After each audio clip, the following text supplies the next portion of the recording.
And we are live with another Division 2 game. I am David, alongside me once again is Rob, Go Through Jesus Christ. Rob, how are you doing this evening? I'm very good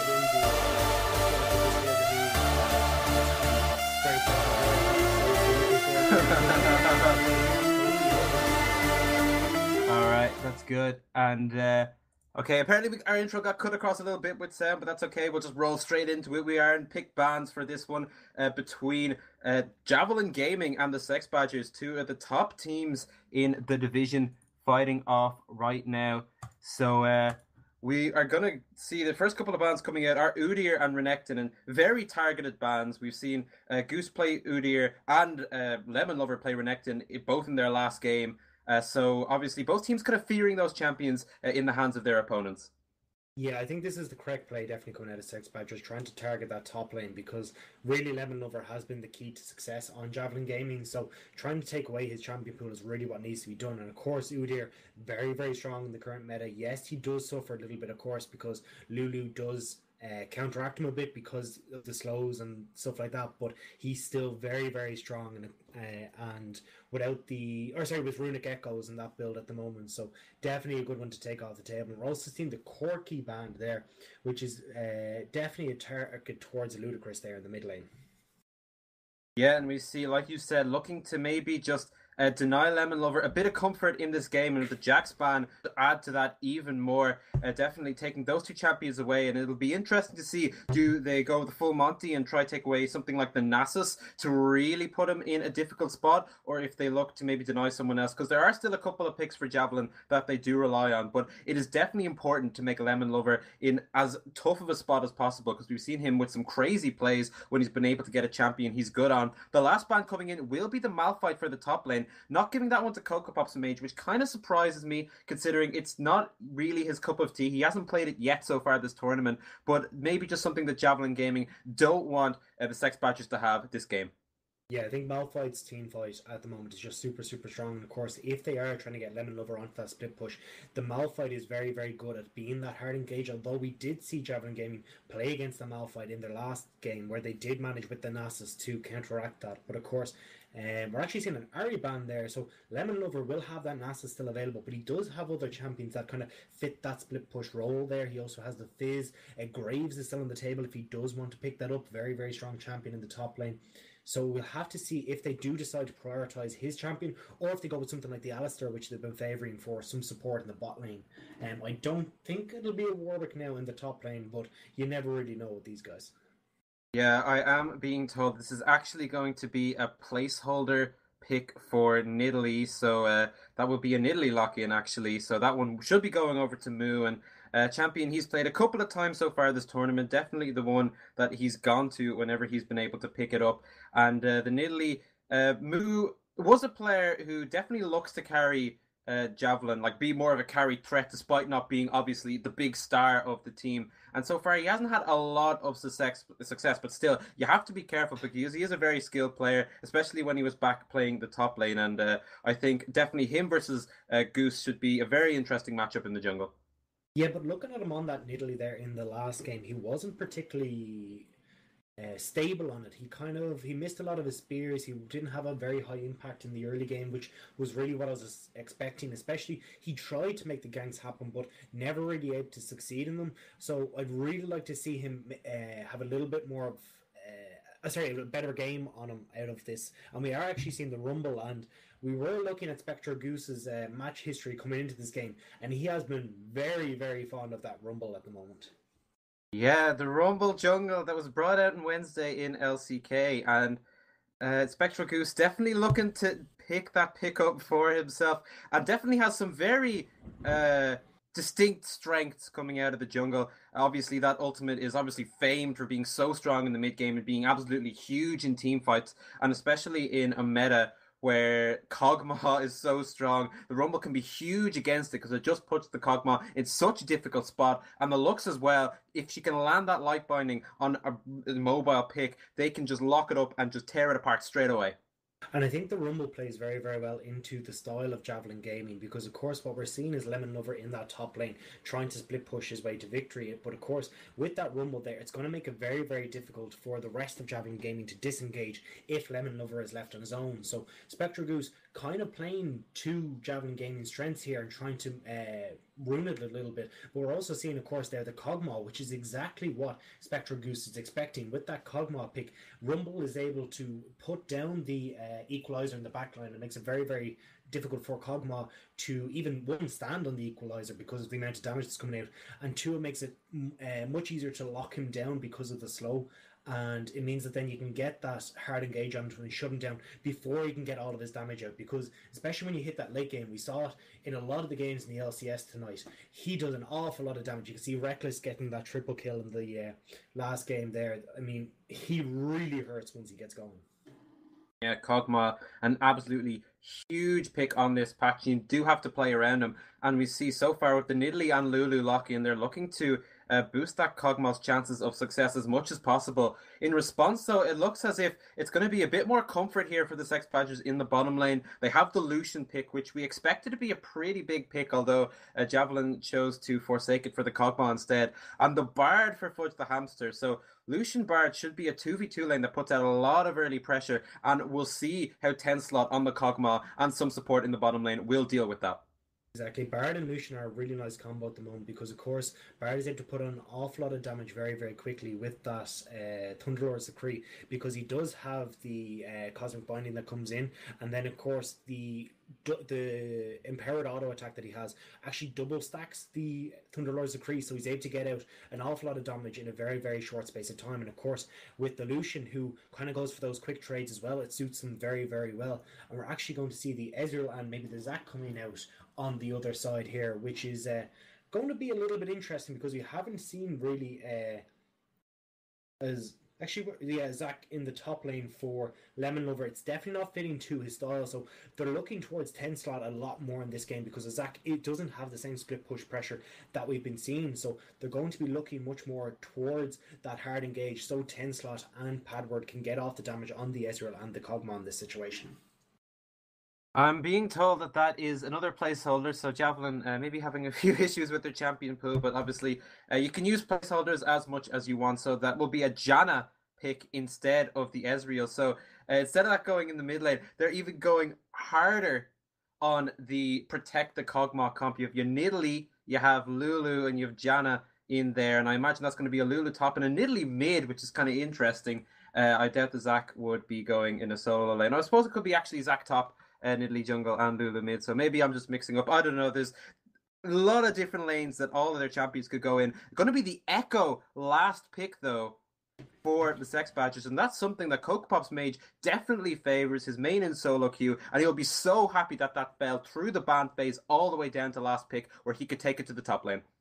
Yeah, exactly. He's going to be very, very happy on that champion. Very fond of it, and it'll be interesting to see because that's actually a champion that can counteract the split push of Lemon Lover if he does decide to get that going, because of course you do have nice wave clear, and he also does an awful lot of damage as well. So he in himself, especially once he gets that Lich Bane, is going to be doing quite a bit of damage to towers. So it's going to be a case of who gets ahead, Cokepop's Mage or Lemon Lover, and whichever one it is really going to have free roam in that top lane. Yeah, so we do have to go through the pick ban phase again because of the placeholders that Javelin used. So we should see actually which positions they are going in this one. But I would expect the Zac top, the Nidalee jungle, the Lulu mid, and then the Kog'Maw Janna bot lane. So like we were saying, huge protection for this Kog'Maw. And there's going to be so much on 10 slot to perform in this game. Like a lot of Javelin's comp is based around him doing well. Lemon Lover not on the huge split pushing pick either. Not really a massive carry threat in the Zac. So I think Javelin Gaming looking to adopt a little bit of a different strategy to the one we've seen them have so much success with so far this tournament. Exactly, but we have to look on the side of Sex Badgers. They actually have a lot of ways of dealing with this disengage that's coming out of Javelin Gaming, because what happens is if with the Rumble able to put down the equalizer in the back line, it makes it very, very difficult for them to actually run away. So this Kog'Maw is going to have a hard time really getting over that equalizer or disengaging. And even when you see the Janna trying to get her Monsoon out to try and push them back. You're going to still have the Echo who's going to be able to come in, and you've also got that Bard. So the Kog'Maw, very immobile, and you've also got the Janna, who are two very immobile champions. So even when they get pushed off initially, you're going to have that Bard follow up with his ultimate as well, the Tempered Fate. So it's going to be very, very difficult for them to actually disengage from that, because there's going to be so many ultis that are going to be able to hold them in place for such a long time. It's actually going to be quite difficult for the Kog'Maw to disengage in this. Realistically, it's going to be a case of, can the Kog'Maw survive the burst that's coming in and survive the damage that's coming in so he can return it, much more than trying to actually disengage, because it's going to be, I think it's going to be very, very difficult for them to do it. Yeah, and I think you were talking about the Tempered Fate, and that could be a pretty big ultimate, just looking at the way that, like you said, Javelin will look to play these fights. If Fudge the Hamster can pull off a really nice Tempered Fate and maybe catch out the Kog'Maw, you have kind of difficult to set up there's combos and ultimates on the side of Sex Badgers that become so much easier, because you know exactly where the enemy's going to be when that Tempered Fate wears off, and you can set up the Equalizer really nicely for a fight. You can get a Lux combo off with a really easy light binding. Echo can get in the right position to do damage. So I think there's a lot of team fighting combo potential if they can get a nice Bard ultimate off. Especially with the Kog'Maw obviously being such a threat, if you can get to him straight away and set up the nice team fight so the Kog'Maw can't really go anywhere and avoid a lot of the damage coming in, that could be a way that Sex Badgers could actually get around these fights and deal with the huge Kog'Maw threat. I think one of the big problem as well on this for Javelin Gaming is that Sex Badgers have quite an early power spike. You've got the Lucian that does a lot of damage early game. You've got the Rumble that hits that early mid game power spike. You've got the Lux again, which is in kind of the same boat. It's going to, and then if you counteract that on Javelin side, they've got the Kog'Maw, who's this super late game carry. You've got the Lulu, who puts out decent damage, but not really an awful lot. And Nidalee has kind of unreliable, I'd say, damage, because it's mostly the spears that are going to be coming through. So it's going to be very, very difficult for Javelin Game to deal with Sex Badgers if they try and group in this early game, because of course as well they've only got that Lulu really who has that wave clear, so it's going to make it very, very difficult for them to answer back, especially when you've got that Lux who's going to be able to continuously push the waves along with the Lucian. Yeah, although if we look past that, and if Javelin Gaming somehow manage to weather that storm and are still within a shout when it comes to the late game, it's going to be so difficult to deal with that Kog'Maw, considering the protection he's going to be given by the rest of his team. The Nidalee heals coming in, and then obviously the crazy defensive capability of both having a Lulu and a Janna on your team. Tenslot will just have so much extra power and so much safety given to him that if the Sex Badgers don't deal with him straight away, like we were saying, he is just going to absolutely shred them. And it's not like the Sex Badgers have an incredibly bulky comp. None of their champions can be considered true tanks, so Kog'Maw will just absolutely shred them if he's given way too much space. Yeah, exactly. It's basically, this game is on a timer from the second it starts off. You have to try and finish this game out before the Kog'Maw really hits that 3-4 item point, because after that there's just no stopping them. And even with, unless they can by some miracle get an awful lot of burst down without the Lulu or the Janna really saving them, that's the only way they're going to be able to deal with them, because there is going to be an awful lot coming out. It's going to be a case of how quickly can Sex Badgers take over this game and run through it before that Kog'Maw comes online, because if they can't, they're in a heap of trouble. Because we saw it today in the LCS. There were games basically that teams should have lost, that they should have been way, way behind in, but were able to bring it back because of how much damage that Kog'Maw is putting out. It's because of the recent changes that have come through in the patch, where his attack speed buff is actually moved to the W. So once you maximize that W and you get that Gwynsu's and the Runins, once those are both once your Gwynsu's is fully stacked, you're putting out an awful lot of AoE with the Runins, with the Gwynsu's, and the attack speed buff on your W. It's an awful lot of damage that's coming through very, very quickly. Yeah, you were talking about this game being on a timer. Well, definitely kind of works for both teams, considering how Sex Badgers, they kind of have their issues closing out games. They're a team that has very little trouble getting a lead early, but if the game goes on too long, they find themselves almost floundering a little bit. On the other side, Javelin Gaming, a team who often finds themselves on the other end of it, behind early, but through really nice map rotation and playing around their top laner split pushing really very well, they do such a good job of managing to turn games around and actually take them for themselves. And that's why we're seeing them right now 4 wins, 0 losses. So they'll be looking to do that again, but they're going to face a huge early storm from the Sex Badges. Exactly, and that's why it's so interesting to see this top lane Zac, because it doesn't play into Lemon Lovers' style of play whatsoever. It's definitely got, like, I mean, now to be fair, Zac's top is still very very strong. He's able to poke an awful lot, especially with the Q and the W, and of course he gets that regen as well. From picking up his blobs that are going to be sitting around the top lane, so it is very very good for them. But it's going to be a case of how well can Cocoa Pops Mage deal with this. Of course, he does like that Echo in the top lane an awful lot, but again, it's going to be a case of has he actually played against Zac, because of course it's not that meta pick that we're seeing at the moment. Okay, appears we had another bit of an issue with the game. Unfortunately, it seems we're having a few problems with getting this game going, but we will take a short break, and hopefully, when everything's working, because we are definitely going to get you this game. There's no, hopefully, unless there's something I'm missing, there's no huge overarching issues like we've had a couple of the rounds before. So we are going to take a short break, and then when the game is started and everything is ready to go, we will be back with you very shortly.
And we are back with this one. Javelin Gaming, MMFA versus the Sex Badgers.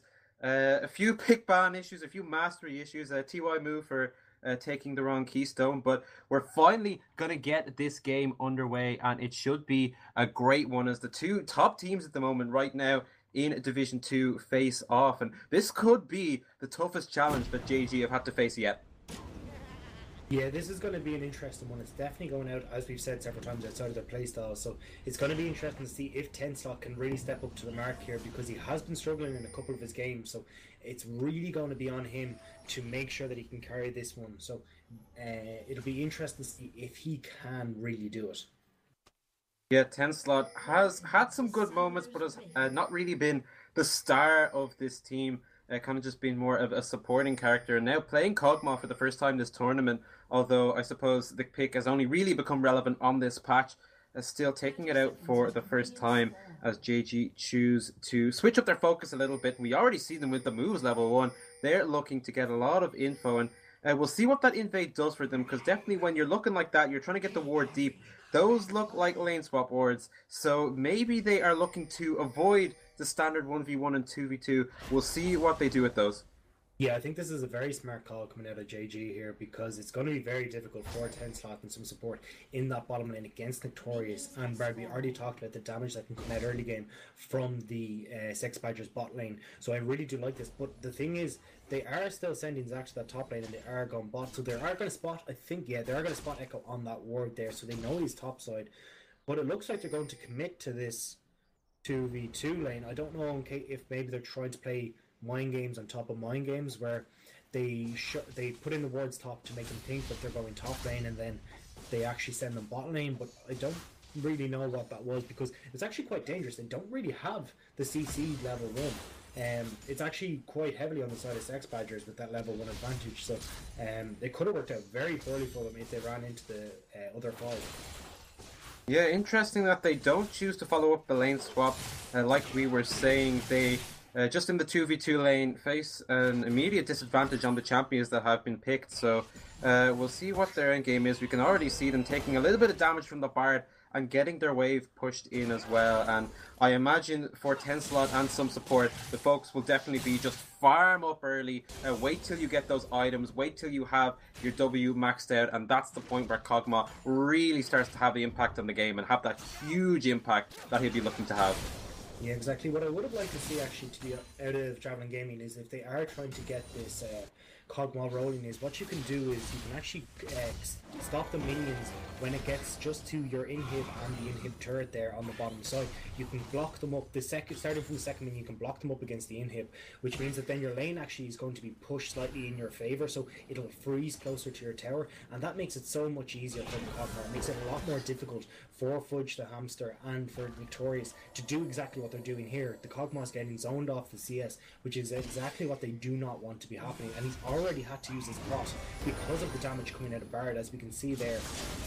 And he's going to be healed up as they actually... Ooh, Goose looking for Moo in the jungle here as they do get out. Moo gonna flash over the wall, but Kog'Maw's mage is there, and they're going to try and get the Nidalee as Ludacris is on his way. Gonna hit the light binding. First blood going over to Ludacris. Yeah, and that is really, really good for the side of Sex Badgers there. We could already see it was Moo just invading, but the lanes weren't in their favour. You can see Cocoa Pop's mage has already pushed up that top lane, and Lux has already pushed in the middle lane. So it means that both of the solo laners and Sex Badgers are able to react a lot quicker. So just wasn't really respecting there as he tried again. Yeah, Cocoa Pop's mage just happy to throw it down the parallel convergence and duke it out with Lemon Lover. And definitely on a champion he's very comfortable with. I imagine he knows exactly how this matchup's going to be going. Coming up against Lemon Lover, though, will be interesting. And Lemon Lover is a player who hasn't exactly been someone who has taken huge early advantages, but obviously so key to JG's strategy late so far. And we keep saying it, but now on the Zac is going to be taking a completely different role this game. And you were saying it while we were off air, is that Zac is the champion who will be looking to do a lot more early as opposed to the other champions that Lemon Lover has been picking. So he'll be looking to take control of the lane, right now sitting on a nice CS advantage, although that was because Coco Pop's mate probably went for the kill. So he'll have to try maybe run with that and just take even more CS over his opponent and get ahead on the Zac. Oh, Moo actually in the bottom lane. He just sneaks up the back looking for Notorious here. They're going to slow him down. That's going to be him hunted, but Notorious with the flash out. Fudge the Hamster could be the target, with the Bard already back. That's fine, but 2 flashes blown for the Badgers. Yeah, and this is exactly what the Moo needs to be doing. They need to focus this Cogma. And you can see that with already blowing the flashes and everything, actually Padward is getting knocked up around here, but he's actually okay. But yeah, this is exactly what he needs to be doing, even if it's just a case of relieving that pressure so then Tenslot can get the farm going and just throw a heal his direction so he can keep going in this lane. That's exactly what he needs to be doing so he can help this Cogma reach the point that he wants to. But what I also wanted to address was in that top lane you can see Coco Pop's mage already had the back because of the amount of damage he was taking, and you can see again he's taking a lot of damage here. Yeah, Lemon Lover gonna actually go in, look for the trade again, and Coco Pop's mage very low on this Echo, and this pick is not having the best time early on. Lemon Lover definitely asserting himself on the lane, and that could be pretty big for Javelin.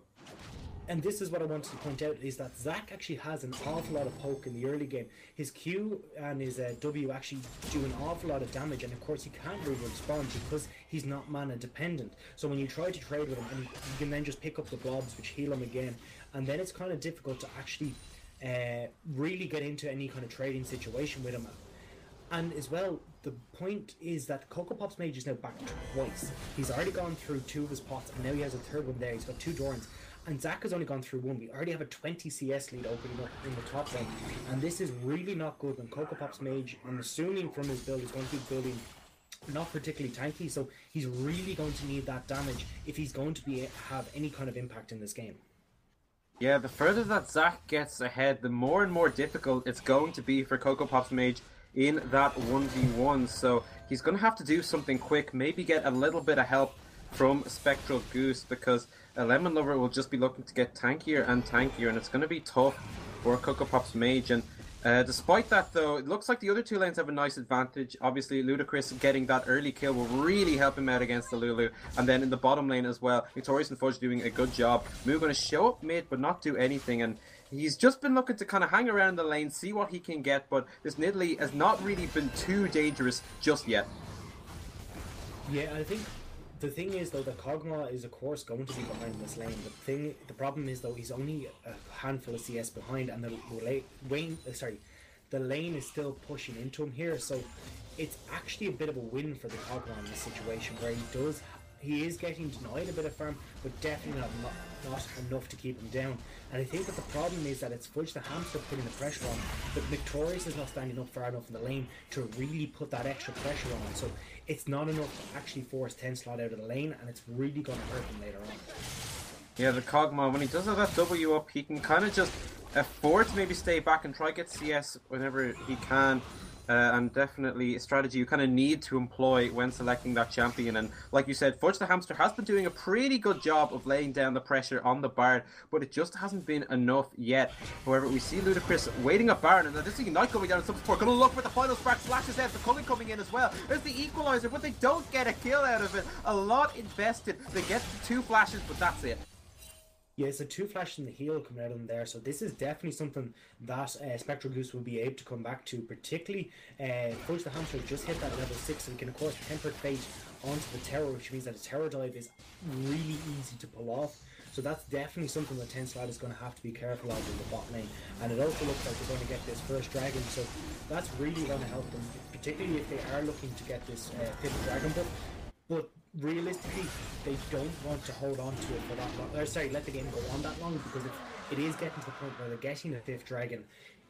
It's not really good for them. Realistically, they should have tried to take the tower there and try and force the bot lane further back and put more pressure on the map, because if they can start taking these towers early, it's really going to help snowball the game and get it to the point where Kog'Maw is still irrelevant when this game is ending.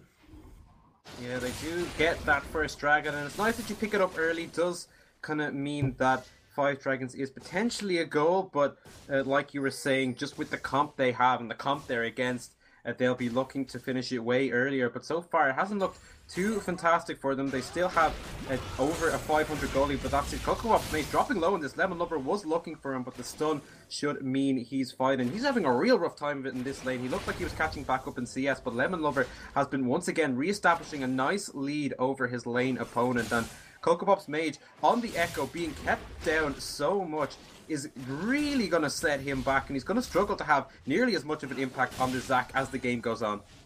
Exactly, you can see with the Spectral Kill, as you're saying, already picked up, it's really going to help him in that regen. So even when Kokopop's Mage is able to get that little bit of poke down, he should be able to regen a lot of it back up with the Spectre's Kill. And what I also like here is we can see the double bot lane wards in on the side of Javelin Gaming, so that means that of course there's going to be those deep wards, so Lemon Lover can get that the TP gangs in, and he'll be able to get the Kog'Maw rolling, because we can see how far up Fudge the Hamster and Victorious are playing right now. And with the health advantage that he has, it means that Kokopop's Mage can't answer that TP, so it's going to be a massive advantage for them. Yeah, Moo sitting very far forward, but Fudge, after a while, decides to back off, and Moo won't really be able to find anything.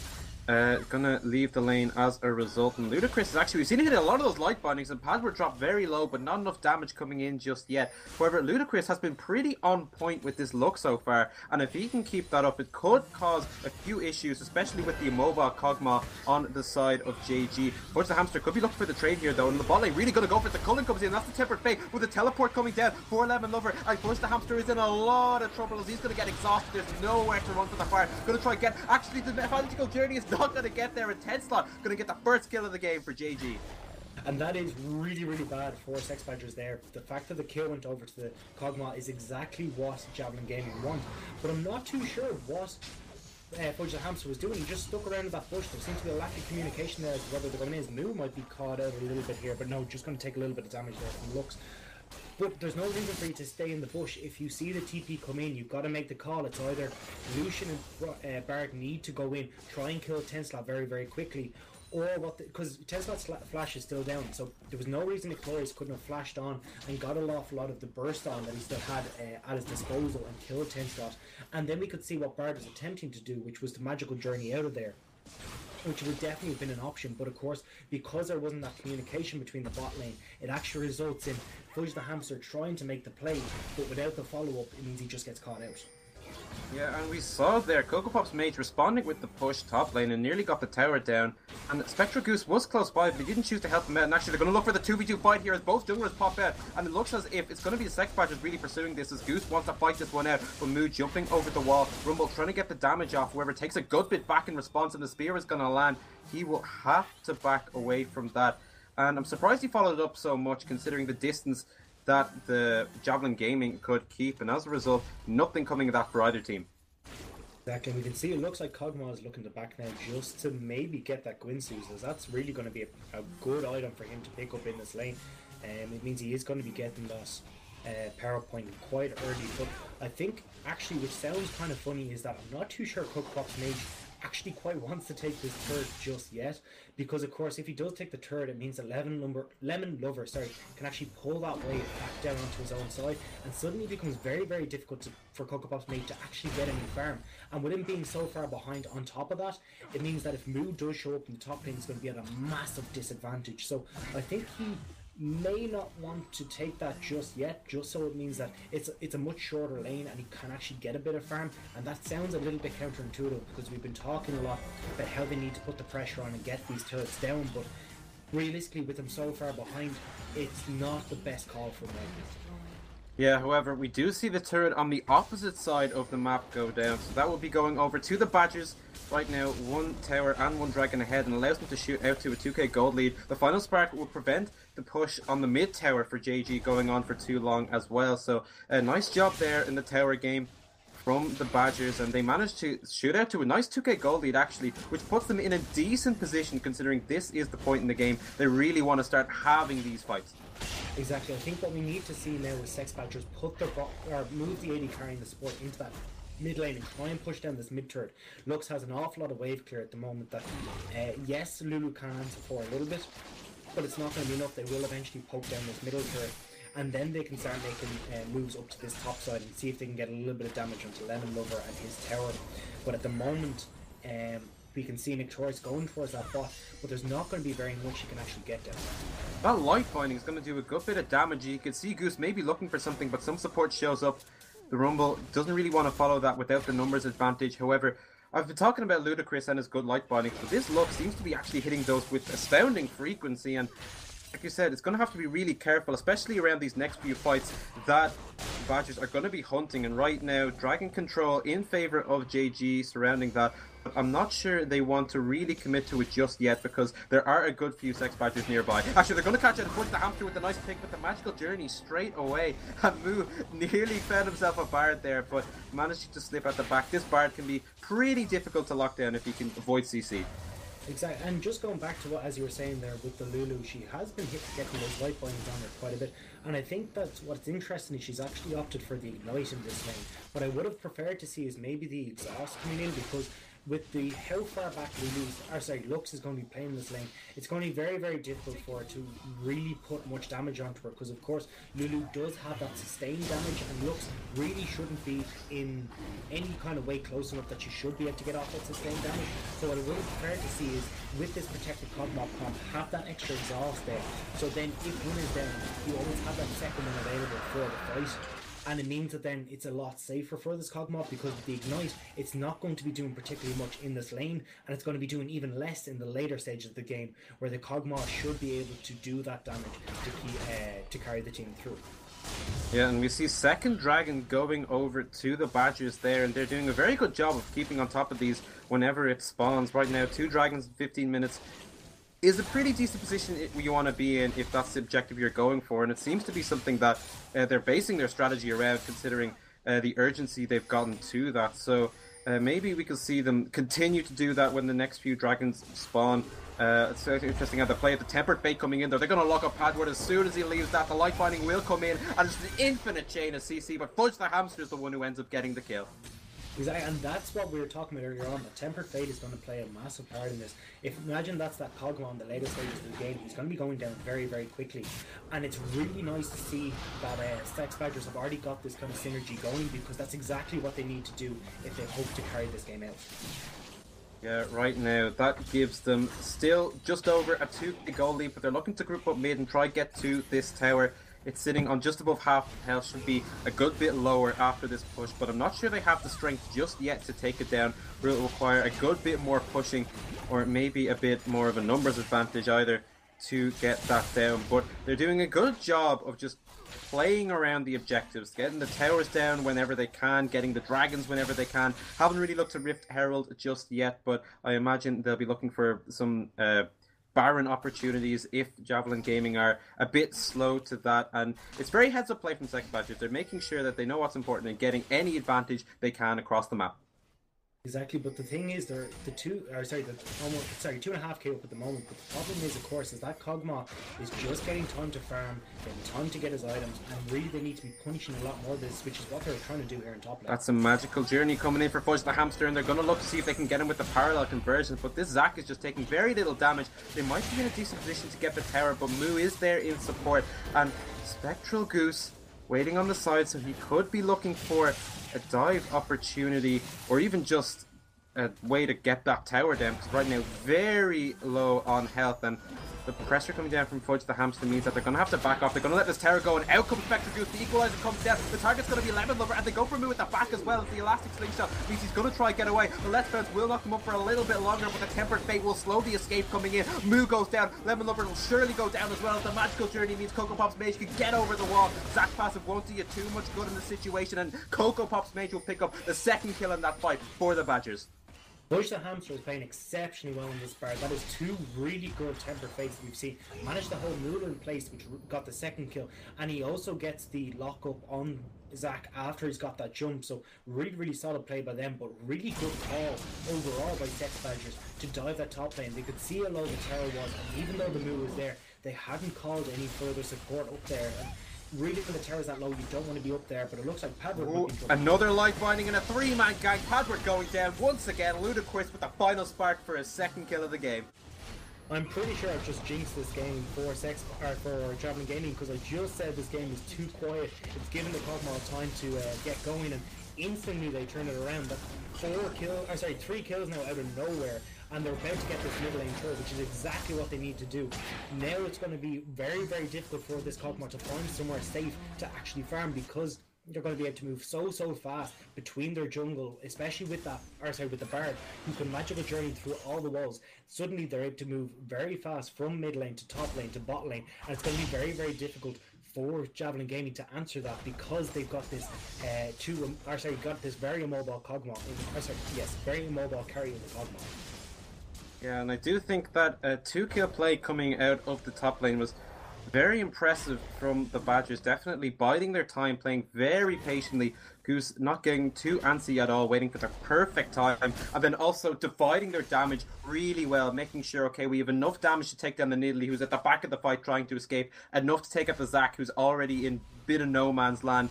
And getting the 2 kills was pretty huge for them. That Echo managed to pick up one, the Rumble managing to pick up the other means that they can both get just a little bit of extra damage, and now they become huge threats 20 minutes into the game. Yeah, and it was really needed for that Echo. You can see he's lagging not so much behind in CS as he was prior to this, but he's also got that kill in his favour now, which is really, really good for him. As you see, a Tempered Fate coming in again.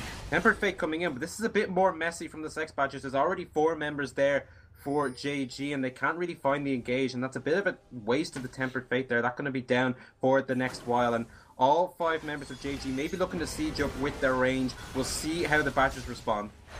And this is it. Kog'Maw has just completed that runes as well, so now he is going to be able to put in a heck of a lot of damage. So it's going to be interesting to see if Javelin Gaming are finally able to execute the comp that they wanted, and how Tenslot does position himself in these fights with that Kog'Maw. Yeah, without that Tempered Fate, I don't think that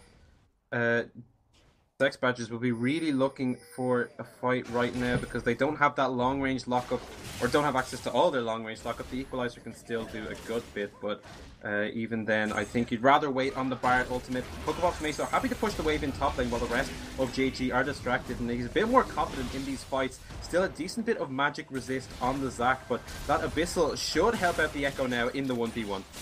Yeah, Tenslot just has to be a little bit careful there. He was very far forward and he doesn't have anything left. Oh, Moo gonna get caught and forces the wild growth out, and that's really nice from Ludicrous there. And the final spark will not be on cooldown for too long. It's not exactly a huge cooldown ability, and offering Badgers a lot of pressure just as the dragon's spawning once again. Yeah, I think some support really needs to forego the Frost Queen's claim that he's going towards here in favour of that Chaos, because there is so much CC coming in that he really needs to be able to cleanse, and it's just not there at the moment for him. And of course, with the Gwynsu's and Runes completed, hopefully Kog'Maw will opt towards that QSS, because it is definitely going to be needed if he carries it, but then the Chaos would also be a nice pickup just to aid him that somewhat. Yeah, and right now there was a wave pretty close to the tower that actually Kog'Maw will be happy to clean up, and he's doing pretty decently for himself. Like you said, he does have those 2 items. However, they might have cut out some support, forced the flash away straight away. The damage still coming in. The culling, that's going to be Victorious' first kill of the game, and really nice pick there for the Badgers. That should help them push down the turret a little bit more. Oh, the Tempered Fate actually coming to follow this up and move. Going to try turning around, but Padward is gone once again. Victoria's picking up 2. That's going to be another going down as Goose gets the 3rd kill. And the Badgers just cleaning them up under the tower. Tenslot a little bit late to the party, and the Badgers going to continue to push.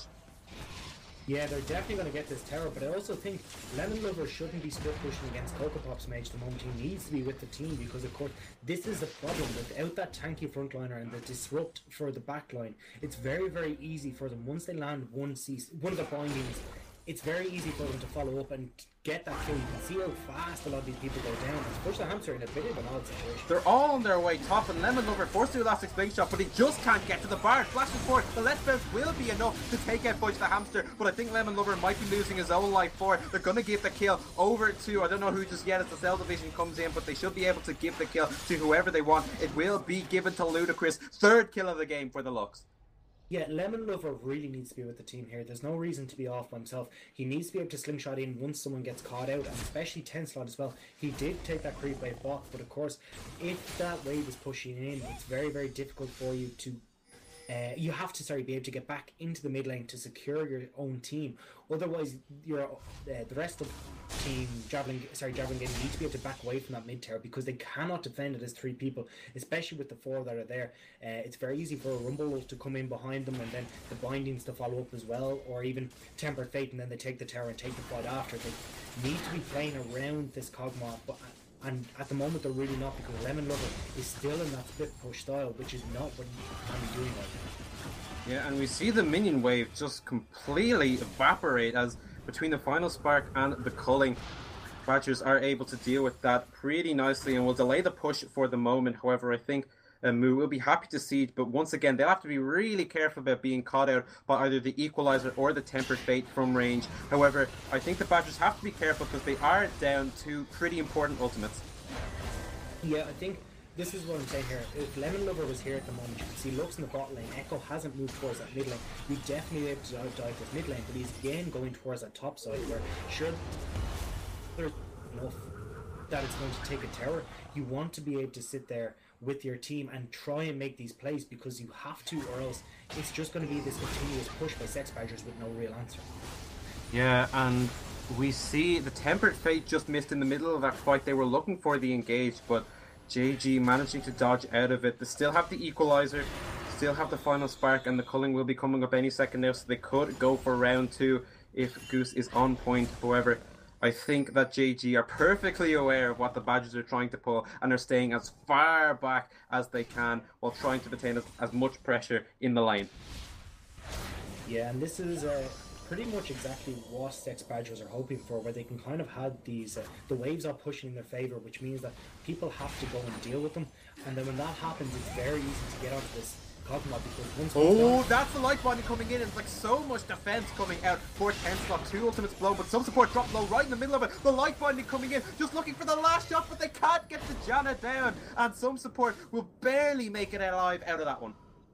Yeah, and you can see just how much protection this Cogma has, but he's still not going towards that QSS, because it's not going to be available every single time that all that is going to be there. He's going to have to make sure that he can get out of these situations by himself, particularly if he wants to be playing on this front line. So he's gone for the longsword there. I'm not too sure what he's gone for. Maybe a bit of a lifesteal, but realistically, the QSS into a Mercurial Scimitar is going to be a way better bet for him right now. Yeah, and we saw without that there was just so much time for the Badgers to lay down damage on that Cogma, who was a complete sitting duck, and who forced both the Monsoon and the Wild Growth out of JG, which is pretty huge for them. Means that for the next while, there's nothing really keeping that Cogma from falling if another light binding lands like that. And Ludicrous has been hitting those so well this game, and we can see JG already responding by having to play really defensively, but that's maybe going to be Fudge Hamster looking for the Magical Junior over the wall. They look up Path where the Wild Growth coming out once again, but they've got to follow it up. Victorious on a killing spree, and the Tempered Fate will lock up the rest of JG. 10 slot going to be the target. Double kill for Victorious in that fight, and really nicely played there from the Badgers, but they might not be done yet. Cocoa Pop stage, maybe looking for Lemon Lover. The Moo will help us top laner out here, but the Badgers are happy with those 2 kills. Gonna try keep the push going. We'll see what kind of defense JG can mount. And that's exactly the Tempered Fate we're talking about there. It's locked up 3 members in that, and that is huge. It's going to be inhib turret going down, and the inhib, less Victorious taking a little bit of damage there, but could be trouble here for Sex Badgers.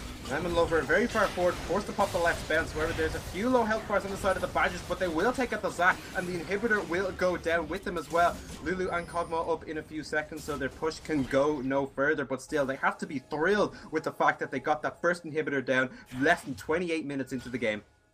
Yeah, and this is exactly what Sex Badgers want. They want the Cocoa Pops to be able to sit in that top lane, draw Lemon Lover up there. You can see how much he loves that split push, but he's not on a split push champion right now. And when it's so be caught out and be dove on like that, he needs to be with them. Imagine, so the light binding lands, and next thing you know, there's a Zac jumping into the backline. The Lucian can't follow up. The Lux is going to have to be very, very careful, because when she's making, or when she throws on that final spark, she is going to be very, very immobile. So if it's not 10 slot getting caught out, that Zac disruption is going to cause enough time for 10 slot to be able to do what he needs to do. But by sitting in the top lane, there's no time for them to actually be able to get that Cogma damage off. Everyone is too squishy, everyone's trying to run away from everything that's going on, and there's no beefy front line to just stand in front of the Cogma and let him do his job. Yeah, and we see 4 dragons now for the Badgers. They've just been completely in control of that objective and been really on point with picking them up whenever the opportunity has come up all game long. And as a result, even if Javelin are able to, halt the pushes and stall out the game, avoid the engages, the 5th Dragon should be so easy for the Badgers to pick up really early in the game, and then Javelin are in a whole heap of trouble. Exactly, but this is very reminiscent of what we've been seeing throughout Javelin's games, which is where they have this one guy in the top lane who's trying to split push his way to victory, and we've got the rest of the team who are kind of fumbling a little bit, and without Lemon Lover on that high priority split push champion, we can see the difference that it's having. They're 10k down at the moment, and with people hovering around this Baron at the moment, it's going to be very, very difficult for Javelin Gaming to really turn this game around.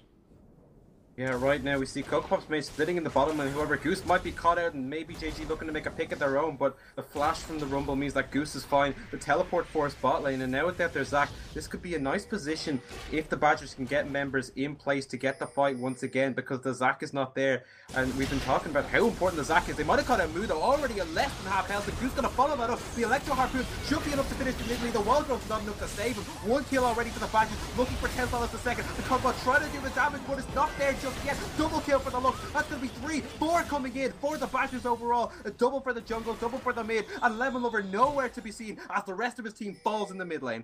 Yeah, and this could very easily be the game. I mean, Lemon Lover does not have the damage right now to do it. He's in trouble himself. Yeah, they're going to turn onto him next, and he's going to get locked up in the middle of that. Troy manages to bounce out of it, but Victoria's following up. Does he enrage? He's not in range to finish off the Zac, but I don't think he cares too much. They have the minions pouring towards the Nexus Towers, and JG winning their first 4 games, pulling off comeback victories in the majority of them. They were way too far behind to come back at this, and it turns out that the Sex Badgers are the first team to topple JG and take the win, moving them tied top of the league. Yeah, really, really well played by Sex Badgers. They knew exactly what they had to do coming into this game. Really moved, got the towers down early, got those early dragons. I mean, they were sitting on them they were getting stacks on them very, very early, and it worked out perfectly for them in the end. Just really well played. Yeah, really well played from them. And we were talking about their early game and how much they would have to rely on it in this game. They definitely did. They came out really strong early on, and good job from them. For us, that will be it this evening. Very good evening to you.